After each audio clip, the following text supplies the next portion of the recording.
ഉണ്ണിപ്പേട്ട, കണ്ണൂരിൽ ഇഷ്ടം പോലെ പിണറായി വിരുദ്ധരുണ്ട്. ആ പിണറായി വിരുദ്ധരെ അതിപ്പോൾ കണ്ണൂരിലെ മാത്രമല്ല കേരളം ഒട്ടാകെയുണ്ട്. അപ്പോൾ കണ്ണൂരിൽ നിന്നൊരു തുടക്കമിട്ടിട്ടുണ്ട്. അതായത് പിണറായി വിരുദ്ധരെ BJP-യിലേക്ക് അടുപ്പിക്കുക. അതിന് നേതൃത്വം കൊടുക്കുന്നത്, അതിൻ്റെ എന്താ പറയുക, ഗ്രാസ് റൂട്ട് ലെവലുള്ള പണിയെല്ലാം ചെയ്യുന്നത് RSS ആണ്.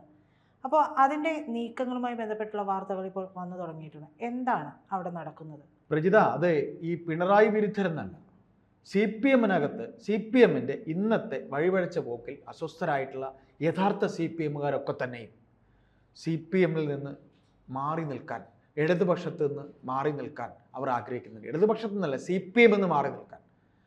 അപ്പോൾ അങ്ങനെയുള്ളവരെ കണ്ടെത്തി അവരെ അനുനയിപ്പിച്ച് അവർക്ക് വേണ്ട സംരക്ഷണം നൽകി BJP-യിലേക്ക് അടുപ്പിക്കുന്ന ഒരു തന്ത്രം BJP ആരംഭിച്ചു കഴിഞ്ഞു. അത് കണ്ണൂർ ആരംഭിച്ചു കഴിഞ്ഞു. അത് കഴിഞ്ഞ കുറച്ച് നാളുകളായി അതിൻ്റെ പണികൾ നടന്നുകൊണ്ടിരിക്കുന്നുണ്ട്. CK പത്മനാഭൻ എന്ന മുതിർന്ന നേതാവാണ് അത്തരത്തിൽ കണ്ണൂർ തന്നെ, അദ്ദേഹം കണ്ണൂരുകാരനാണ്, CK പത്മനാഭനെ അറിയാം. അദ്ദേഹത്തെ പോലെ കോഴിക്കോട് ശ്രീശനെ പോലെ ഒക്കെയുള്ള, അതായത് രാജീവ് ചന്ദ്രശേഖർ ഇപ്പോൾ പ്രസിഡന്റ് ആകുന്നതിന് തൊട്ട് മുമ്പൊക്കെ ഉള്ള ഒരു തീരുമാനമാണ്. അത് ശരിക്കും ഒരു നല്ല തീരുമാനം തന്നെ ആയിരിക്കും. കാരണം ഇങ്ങനെ ഈ തരത്തിലൊരു നീക്കം നടക്കുന്നതിൻ്റെ പിന്നിൽ കാരണമെന്ന് പറയുന്നത് അവർക്ക് വോട്ട് ആവശ്യമുണ്ട്. അവർ ക്രിസ്ത്യൻ വോട്ട്, RSS ആണ് ഇതിനകത്തെ മെയിൻ മിഷണറി എന്ന് പറയുന്നത്. ത്രിപുരയിൽ RSS എങ്ങനെയാണ് എന്നത്തെയും എപ്പോഴത്തെയും ബാക്ക് ബോൺ എന്ന് പറയുന്ന RSS. അതെ. അപ്പോൾ RSS ഈ ഉദ്യമം ഏറ്റെടുക്കുമ്പോൾ CKP ഒക്കെ പഴയ RSSകാരാണ്. അപ്പോൾ അങ്ങനെ വരുമ്പോൾ അവർ ത്രിപുരയിൽ എങ്ങനെയാണ് ചെയ്തത്? ഇപ്പോൾ ബംഗാളിൽ നടന്നുകൊണ്ടിരിക്കുന്നു. അവരെവിടെയൊക്കെ, ഉത്തർപ്രദേശിൽ എവിടെയൊക്കെ കോൺഗ്രസിൽ നിന്ന് ഇനി ഈ ഒരൊറ്റ ടീം ഈ കർണാടകത്തിൽ ഇപ്പോൾ ഭരിക്കുന്നില്ലേ, ഈ 3 കൊല്ലം കൂടെ കഴിയട്ടെ, ഇനിയിപ്പോൾ 4 കൊല്ലം എന്തോ ഉണ്ട്, അടുത്ത എന്തായാലും കർണാടകയിൽ BJP വരിക തന്നെ ചെയ്യും. കാര്യം അവിടെ ഈ പറയുന്ന യെദ്യൂരപ്പയും അവരുടെയൊക്കെ വിഷയങ്ങളൊക്കെയാണ് ഈ പ്രശ്നം ഉണ്ടായിരുന്നത്. അതെല്ലാം അങ്ങ് പോകും. കാലങ്ങൾ കഴിയുമ്പോൾ ഈ പറയുന്ന പോലെ കുറേ വയസ്സൻ ടീമുകളൊക്കെ കുറേ കാണിക്കാൻ പാടില്ലാത്ത കുരിപ്പൊക്കെ കാണിക്കുമ്പോൾ ചെറുപ്പക്കാർ വന്നു കഴിയുമ്പോൾ അതിനൊക്കെ അങ്ങ് മാറ്റും. അപ്പോൾ അങ്ങനെയുള്ള ഒരു മാറ്റം, നമ്മൾ വിഷയം മാറുന്നില്ല.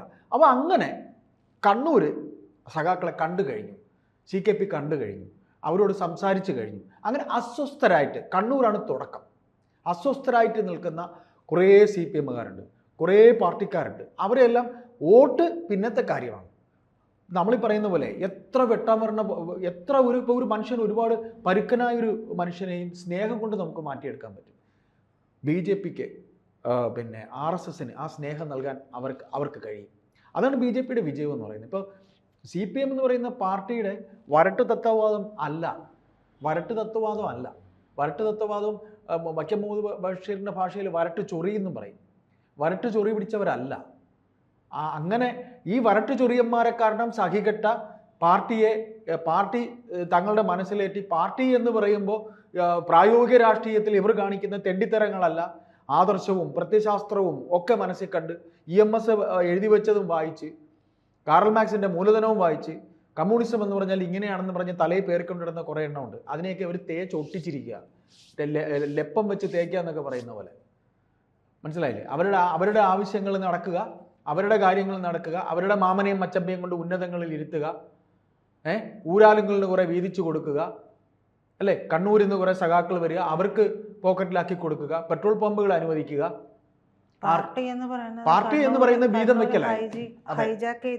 അതെ, മുതലാളിത്തം കഴിഞ്ഞ 20 വർഷമായി മുതലാളിത്തം. പണ്ടൊക്കെ ഈ വലിയ മുതലാളിമാർ, ഇപ്പം മലബാർ ഗോൾഡ് പോലെയൊക്കെയുള്ള മുതലാളിമാർ ഞാൻ കേട്ടിട്ടുള്ളത് CH-ൻ്റെ കാലം മുതൽ. CH ആണ് പാർട്ടിയുടെ ആദ്യത്തെ സെക്രട്ടറി, CPM-ൻ്റെ സെക്രട്ടറി എന്ന് പറയുന്നത് AKG-യുടെ ഒക്കെ കാലത്ത്. CH-ൻ്റെ കാലം മുതൽ ഇങ്ങേറ്റം VS-ൻ്റെ ചടയൻ VS വരെയുള്ള കാലത്ത്, ഈ മഹാനൊക്കെ വരുന്നതിന് മുമ്പ് വരെ ഡൊണേഷനും കൊണ്ട് വലിയ ആൾക്കാർ, എൻ്റെ സ്വന്തം അനുഭവത്തിലെ കഥയാണ് പറയുന്നത്, വലിയ ആൾക്കാർ, വിദേശത്തേക്കുള്ള മലയാളി സമാജത്തിൻ്റെ ആൾക്കാരൊക്കെ AKG സെൻറ്ററിൽ VS സെക്രട്ടറി ആയിരിക്കുമ്പോൾ ഈ പാർട്ടിയോടുള്ള സ്നേഹം കാരണം ഫണ്ട് കൊടുക്കാൻ വരുന്നതാണ്.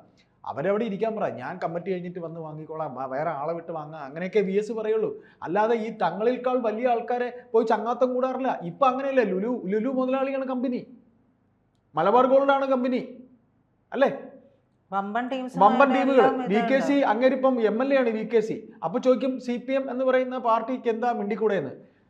അല്ലയോ സാർ, നമുക്ക് പറയാനുള്ളത് ഒരു കാലത്ത് ഇങ്ങനെയുള്ള മുതലാളിമാരെയൊക്കെ കണ്ട് ചങ്ങാത്തം കൂടുമ്പോൾ ഇവർ നമുക്ക് അഭിമതരാണോ എന്ന് ഒരു വേള ചിന്തിച്ചിട്ടുണ്ട്. കമ്മ്യൂണിസ്റ്റുകാരന് അഭിമതനാണോ ഇവനൊക്കെ കാട്ടുകള്ളന്മാരല്ലേ എന്ന് സഖാക്കൾ കൂടി എന്ന് ചോദിച്ചിട്ടുണ്ട്. അതിലേക്ക് എന്തായാലും ഇനി വരില്ല. പക്ഷേ ഇത് നമ്മൾ പറഞ്ഞു വരുന്നത് കണ്ണൂർ അതിന് തുടക്കമിട്ടിരിക്കുന്നു. BJPയുടെ ഒരു സർജിക്കൽ സ്ട്രൈക്ക് ആരംഭിച്ചിട്ടുണ്ട്. BJP അല്ല RSS. നിങ്ങൾ നോക്കിക്കോളൂ. നമ്മളോട് കണ്ണൂരിലെ പല സഖാക്കളും പറയും ഈ പാർട്ടിയെ തീരെഴുതി കൊടുത്തു കഴിഞ്ഞു ഈ മുഖ്യമന്ത്രി എന്ന് പറയും. അദ്ദേഹത്തിൻ്റെ മകളെയും അദ്ദേഹത്തിൻ്റെ കുടുംബത്തെയും ഒക്കെ ഈ പറയുന്ന രീതിയിൽ രക്ഷപ്പെടുത്താനായി അദ്ദേഹം പല വിട്ടുവീഴ്ചകൾക്കും തയ്യാറായിട്ടുണ്ട്. പ്രധാനമന്ത്രിയുടെ ഓഫീസുമായി ബന്ധപ്പെട്ട് ഒരു വലിയ BJPക്കകത്ത് ഒരുപാട് RSS കാര്യവാഹക സംഘം അങ്ങനെ ഇങ്ങനെയൊക്കെ തന്നെ ഉണ്ടല്ലോ. അവരൊക്കെയാണ് തീരുമാനിക്കുന്നത്. RSS ആണ് പല കാര്യങ്ങളും തീരുമാനിക്കുന്നത്, അല്ലാതെ BJP അല്ല. RSS കഴിഞ്ഞ ലോക്സഭാ ഇലക്ഷനിൽ ഒന്ന് അയഞ്ഞത് കൊണ്ടാണ് പല സീറ്റുകളും നഷ്ടമായത്. അപ്പോൾ RSS എന്ന് പറയുന്ന BJPയെ സപ്പോർട്ട് ചെയ്യുന്ന സ്വയം സേവകരാണ്. അവർ ആരംഭിച്ചു കഴിഞ്ഞു. കണ്ണൂർ അസ്വസ്ഥരായിട്ടുള്ള സഖാക്കളെ കണ്ടു. അവരിനി പല ജില്ലകളിലും പോകും. ഒരു വൻ മാറ്റം പിണറായി വിജയന് കാര്യങ്ങൾ നേടാനായിട്ട്, പിണറായി വിജയൻ്റെ മകളെ രക്ഷപ്പെടുത്താനായിട്ട് അദ്ദേഹത്തിന് ആവാമല്ലോ. അവർക്കെല്ലാം ആകാം. നമ്മുടെ അറിയുന്ന സുഹൃത്തുക്കൾ പറയുന്നത് ഈ പാർട്ടിയെ കുഴിച്ചു മൂടിയിട്ട് അദ്ദേഹത്തിന്റെ കുടുംബം ഇവിടെ നിന്ന് പൊയ്ക്കോളും. അദ്ദേഹം വിദേശത്തേക്ക് പോയി ഇനി ഒരു ഗ്രീൻ കാർഡും കൂടെ കിട്ടിയാൽ മതി അദ്ദേഹത്തിന്. അമേരിക്കയിൽ ഒരു ഗ്രീൻ കാർഡും കൂടെ കിട്ടിയാൽ മതി. പിന്നെ ഈ കുഴിച്ചു മൂടിയ ഈ പാർട്ടിയെ കുറിച്ച് അദ്ദേഹത്തിന് അറിയത്ത് പോലില്ല. ഏത് CPM എന്ത് CPM എന്നാണെങ്കിലും അവർ ചോദിക്കും. പിന്നെ പാർട്ടി കോൺഗ്രസ് ഇല്ല, പിന്നെ സംസ്ഥാന സമ്മേളനമില്ല. ഇവിടെ കുറെ എണ്ണം മോങ്ങിക്കൊണ്ട് നടക്കുകയും ചെയ്യും. കാര്യം മോങ്ങണ എന്തിനെന്നായിരിക്കും അറിയോ? അയ്യോ ഞങ്ങൾക്ക് വീതം കിട്ടാനുള്ളതായിരുന്നു, ഞങ്ങൾക്ക് വീതം കിട്ടണില്ല. അതിന് നമ്മൾ പാർട്ടി ഇല്ലാതായി കഴിഞ്ഞാൽ പിന്നെ അതിൽ ഒരു കാര്യവും ചെയ്യാൻ പറ്റില്ല. ഇവർ വിചാരിച്ചതുപോലെ ഫണ്ടുകളൊന്നും വരില്ല. ഈ പറയുന്നതോടുകൂടി ഒരു പക്ഷേ ഈ ടൈമോടുകൂടി അങ്ങനെ ഒരു അവസാനം പാർട്ടിക്ക് ഉണ്ടാവുകയാണെന്നുണ്ടെങ്കിൽ, പക്ഷേ ഈ കോൺഗ്രസിന്റെ ഒരു രീതി അനുസരിച്ചിട്ട് വീണ്ടും വരാനുള്ള സാധ്യതയുണ്ട് എന്നും പറയുന്നു. അല്ല, കോൺഗ്രസിന്റെ രീതിയിൽ എനിക്ക് തോന്നുന്നില്ല. കോൺഗ്രസിന്റെ ഈ കാണുന്ന അത് നമുക്ക് മറ്റൊരു വിഷയമായതുകൊണ്ടാണ്. ഏതായാലും നമുക്ക് ഈ വിഷയത്തിൽ സംസാരിക്കാനുള്ളത് ഇത്രയേ ഉള്ളൂ. കണ്ണൂർ സഖാക്കളെ പാർട്ടിയിൽ ഇടഞ്ഞു നിൽക്കുന്ന, പാർട്ടിയുടെ പോക്കിൽ ദുഃഖിതരായിരിക്കുന്ന കണ്ണൂർ സഖാക്കളെ അവർ കണ്ടു കഴിഞ്ഞു. CKP ആണ് തുടക്കമിട്ടിരിക്കുന്നത്. ഏതാണ്ട് കുടുംബങ്ങളിൽ അവർ സംസാരിച്ചു കഴിഞ്ഞു. CKP വഴിയാണെങ്കിലും ഇപ്പം ഞാൻ പറഞ്ഞില്ലേ, വെട്ടാൻ വരുന്ന കണ്ണൂരിൽ നിന്ന് തുടങ്ങുന്നു എന്ന് മാത്രമേ ഉള്ളൂ. കണ്ണൂർ തുടങ്ങിക്കഴിഞ്ഞു, കണ്ടു, ഏതാനും പേരെ കണ്ടു. ഇപ്പോൾ വോട്ടല്ലെങ്കിലും വോട്ടടുപ്പിക്കാനൊക്കെ പറ്റും. ഇപ്പം ഞാൻ പറയട്ടെ, നമ്മുടെ വീട്ടിൽ നമുക്ക് ഒരു നിരാലംബരായ കുടുംബത്തിൽ ഒരു മകനോ മകൾക്കോ ഏതെങ്കിലും ഒരു ജോലി BJP ഇടപെട്ട് എവിടെയെങ്കിലും ഒരു ചേച്ചിക്ക് ഒന്ന് രാവിലെ സ്വീപ്പർ പണിക്ക് ഒരു ജോലി വാങ്ങിക്കൊടുത്താൽ അവർ ഓട്ടോമാറ്റിക്കലി ഒരു വോട്ട് അവർക്ക് ചെയ്യില്ലേ? CPM സഖാവാണെന്ന് പറഞ്ഞ് ഇലക്ഷൻ അടുത്ത് വരുമ്പോഴത്തേക്ക് വോട്ട് ചെയ്യണമെന്ന് പറഞ്ഞ് മറ്റേ അധികാരത്തോട് ചെന്ന് പറഞ്ഞിട്ട് പോണ സഖാക്കളുണ്ടല്ലോ. വോട്ട് ചെയ്യണം, ഇല്ലെങ്കിൽ കാല് വെട്ടി BJP എന്ന് പറയുന്ന അല്ലെങ്കിൽ RSS എന്ന് പറയുന്നത് പെട്ടെന്ന് ഒരു ജോലിയോ കാര്യങ്ങളോ അവരുടെ പ്രവർത്തനങ്ങളും അവരുടെ ആദർശങ്ങളും വെച്ചിട്ടാണ്. അത് കൊണ്ടുപോയി എങ്ങും അടിയറവ് വെച്ചിട്ടല്ല. ഇതുവരെയും BJPയിലേക്കോ RSSലേക്കോ പോയിട്ടുള്ള ആരും തന്നെ ഒരു കാര്യങ്ങളും, അതായത് ഇത്തരത്തിലുള്ള ഈ CPMനൊക്കെ അങ്ങനെ ഒരു പരിപാടി ഉണ്ടല്ലോ, ഇന്നത് ചെറിയ ചെറിയ ചെറിയ കാര്യങ്ങളൊക്കെ സാധിച്ചു കൊടുത്തിട്ട് അങ്ങനെ. അതിപ്പോഴാണ് ഏറ്റവും കൂടുതൽ പാർട്ടി കൂറെന്ന് പറയുന്നത് അങ്ങനെയാണ് ഉണ്ടാക്കിയെടുക്കുന്നത്. അപ്പോൾ ഇപ്പോൾ അങ്ങനെയല്ല. BJPയിലേക്ക് പോകുന്നത് എന്ന് പറയുന്ന ആ ഒരു ഇറ ഇപ്പോഴുണ്ട്. BJP RSS എന്ന് പറയുന്ന ഒരു ഇറയിലേക്ക് ലോകം തന്നെ വന്നു കഴിഞ്ഞു. തീർച്ചയായിട്ടും. അതിന്റെ ഭാഗമായിട്ട് ഇനിയിപ്പോൾ ഈ പ്രവർത്തനങ്ങളെ എളുപ്പമാണ്. അത് എളുപ്പമാക്കി കൊടുത്തത് മുഖ്യമന്ത്രി പിണറായി വിജയന്റെ പ്രവൃത്തികൾ കൂടിയാണ്.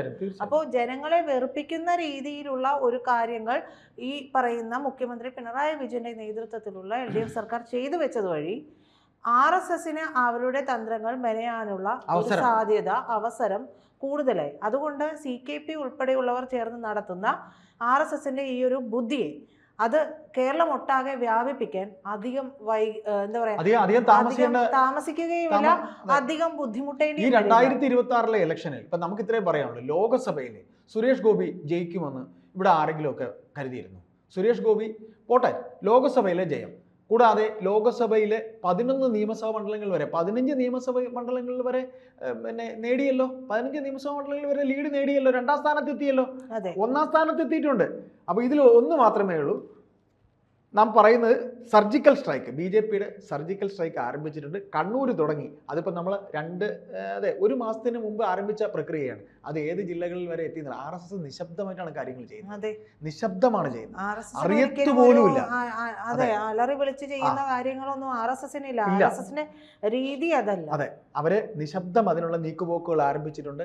അതിന്റെ പിന്നെ എന്താണ് അതിന്റെ എന്താണ് അതിന്റെ പരിണാമം എന്തായി തീരും എന്നുള്ളത് നമുക്ക് വരുന്ന ഇലക്ഷൻ, തദ്ദേശീയ ഇലക്ഷനിലും അല്ലാതെ നമുക്ക് കാണാൻ കഴിയും.